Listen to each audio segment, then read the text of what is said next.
Hello guys and welcome to my YouTube channel. In this video I'm gonna explain MOSFET in simple and practical way, how to avoid overheating, wrong switching and magic smoke.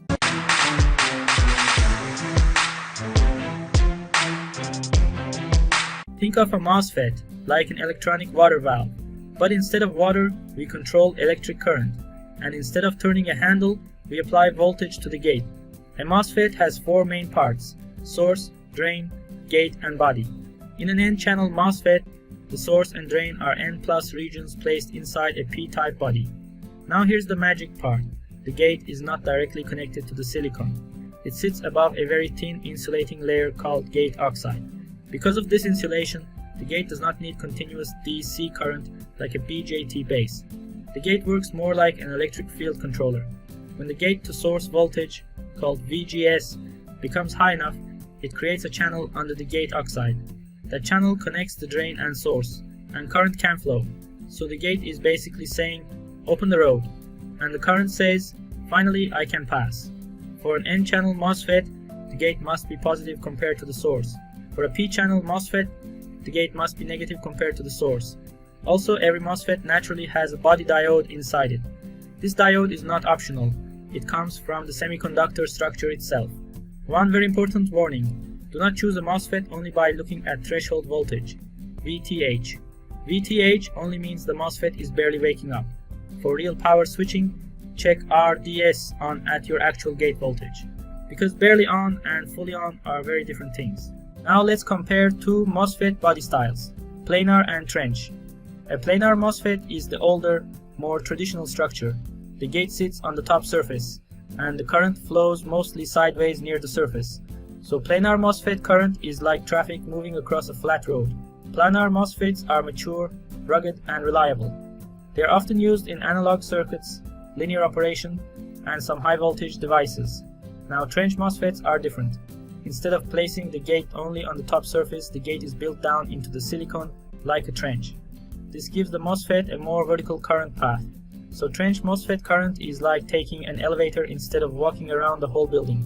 Because the current path is shorter and the cells can be packed more tightly, trench MOSFETs usually have lower RDS on.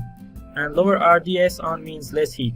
The basic conduction loss formula is P equals I squared times RDS on. So when RDS on gets smaller, power loss gets smaller. That is why trench MOSFETs are very popular in DC to DC converters, switching power supplies, motor drivers, inverters and battery-powered circuits. But nothing is free in electronics. Trench MOSFETs can have trade-offs, such as higher capacitance or different ruggedness behavior. Simple summary: planar MOSFETs are like old reliable trucks. Trench MOSFETs are like modern race cars, very efficient, very fast, but you still need to drive them correctly. A lot of beginners hear this. The MOSFET gate is insulated, so it needs no current. That is only half true. At steady state, yes, the gate does not need continuous DC current, but during switching, the MOSFET gate behaves like a capacitor, and capacitors must be charged and discharged. So every time you turn the MOSFET on or off, the driver must push charge into the gate or pull charge out of the gate. If a microcontroller pin tries to do this alone, it may struggle. The MCU pin is like a small person trying to push a heavy door very quickly. It can do it slowly but not powerfully. For slow switching or small loads, direct MCU control may work, but for high current or high frequency switching, it causes slow transitions, more heat and poor efficiency. That is where a gate driver comes in. A gate driver is like a strong assistant between the microcontroller and the MOSFET. The microcontroller gives the command and the gate driver delivers the muscle. The required gate current can be estimated with I gate equals QG divided by switching time. For example, QG is 40 nanocoulombs. Switching time is 100 nanoseconds. So, I gate equals 40 nanocoulombs divided by 100 nanoseconds. That gives 0.4 amps. That sounds huge, but remember it is only a short peak pulse. The gate resistor controls how fast the gate charges. It also helps to reduce ringing and electromagnetic interference. The pull-down resistor keeps the MOSFET off when the microcontroller is sleeping, resetting or disconnected. So the MOSFET gate does not need continuous current, but it absolutely needs fast current pulses if you want efficient switching. The MOSFET gate voltage does not rise in one perfect straight line. It has a strange flat area called the Miller plateau. At first the gate voltage rises normally because the gate source capacitance is charging. Then the MOSFET starts turning on and the drain source voltage begins to fall. At this moment the gate voltage suddenly pauses. It looks like the gate voltage got tired and decided to take a coffee break. That flat region is the Miller plateau. During the Miller plateau, gate current is being used to change VDS through the gate drain capacitance, also called Miller capacitance. So instead of increasing VGS, the charge is busy pulling down the drain voltage. This is important because switching loss happens when voltage and current overlap. If the MOSFET is switching slowly, it spends more time with both high voltage across it and high current through it. And what does that create? Heat. Lots of unnecessary heat.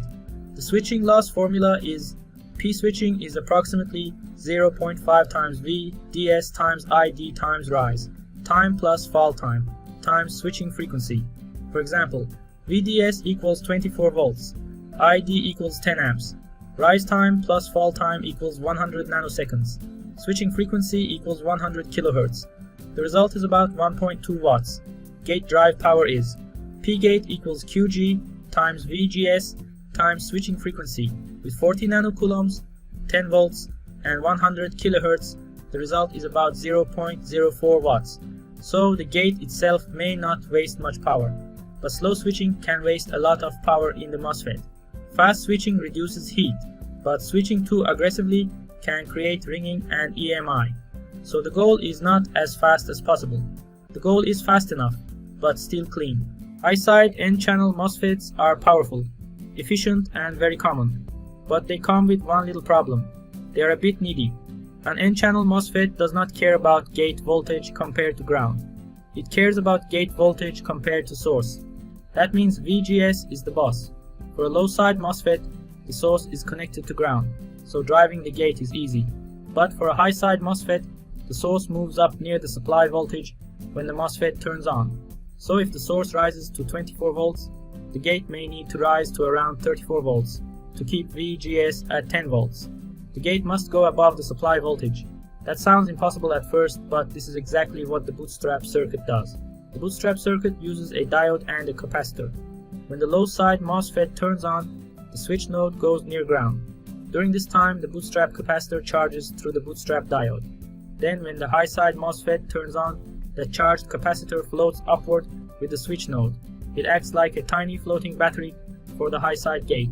The high side gate voltage becomes approximately VG high side equals VS plus V boot, so the gate rides above the source.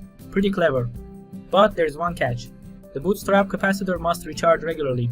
That means the switch node must occasionally go low. So Bootstrap drivers are great for switching circuits, but they are not ideal for true 100% duty cycle operation. The capacitor needs a recharge break. Even electronics needs snacks. The Bootstrap capacitor is small, but it has an important job. It must store enough charge to keep the high side MOSFET fully on. If the capacitor is too small, the gate voltage droops. Then the MOSFET may not fully turn on. RDS on increases, and the MOSFET gets hotter. So yes, a tiny capacitor can create a big headache. The sizing formula is C boot must be greater than or equal to Q total divided by delta V boot. Q total is the total charge taken from the Bootstrap capacitor. It includes the MOSFET gate charge, driver consumption, leakage current, and safety margin. Delta V boot is the maximum voltage drop we allow, while the high side MOSFET is on. Let's calculate it. The MOSFET gate charge is 50 nanocoulombs. Driver leakage and margin add 20 nanocoulombs. So Q total is 70 nanocoulombs. The allowed voltage drop is 0.1 volts.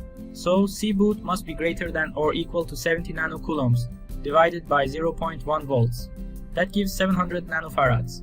In real life, we choose a practical nearby value, like 1 microfarad. Also, do not place this capacitor far away on the PCB. The Bootstrap loop should be short and clean. Place the capacitor close to the driver pins, use a low ESR ceramic capacitor, and choose a proper voltage rating. A badly placed Bootstrap capacitor can turn a nice circuit into a noise generator, and nobody invited that noise. A half bridge has two MOSFETs, one high side and one low side. They are like two doors on the same hallway. Only one should be open at a time. If both MOSFETs turn on together, the supply gets connected directly to ground. That disaster is called shoot-through. Shoot-through is not a small mistake. It can create huge current spikes, heat, noise, and sometimes instant MOSFET death. So we add a small delay between turning one MOSFET off and turning the other one on. That delay is called dead time. During dead time, both MOSFETs are off for a very short moment. This prevents shoot-through. But dead time also has a downside. If dead time is too long, current flows through the MOSFET body diode. The body diode has a forward voltage drop, so it wastes power and creates heat. So too little dead time is dangerous. Too much dead time is inefficient. The perfect dead time is like adding salt to food. Too little is bad. Too much is bad. Just enough is perfect. Body diode loss can be estimated with P equals Vf times I times dead, time times switching frequency. For example, Vf equals 0.8 volts, current equals 10 amps, dead time equals 100 nanoseconds, switching frequency equals 100 kilohertz. So P equals 0.8 times 10 times 100 nanoseconds times 100 kilohertz. That equals 0.08 watts. The goal is simple. Avoid shoot-through, but do not let the body diode conduct longer than necessary. Low-side switching is the easiest way to control a load. The load connects to positive supply, and the N-channel MOSFET sits between the load and ground. The source is at ground, so the gate drive is simple. A microcontroller can often control it directly, especially for low-speed switching. Low-side switching is simple, cheap, and beginner-friendly, but it has a catch. It switches the ground side of the load. That means the load ground is not always the real system ground. For a simple LED strip or fan, that may be fine. But for sensors, communication circuits, automotive loads, or safety systems, switching the ground can cause problems. High-side switching puts the MOSFET between the supply and the load. Now the load stays connected to ground, which is usually safer and cleaner. A P-channel MOSFET can make high-side switching easier at lower voltages. Pull the gate down and it turns on. But P-channel MOSFETs usually have higher RDS on than similar N-channel MOSFETs. For the best efficiency, use an N-channel MOSFET on the high side. But now the gate driver becomes more complex because the gate must go above the source. So here is the easy summary. Low side N-channel switch, simple and cheap.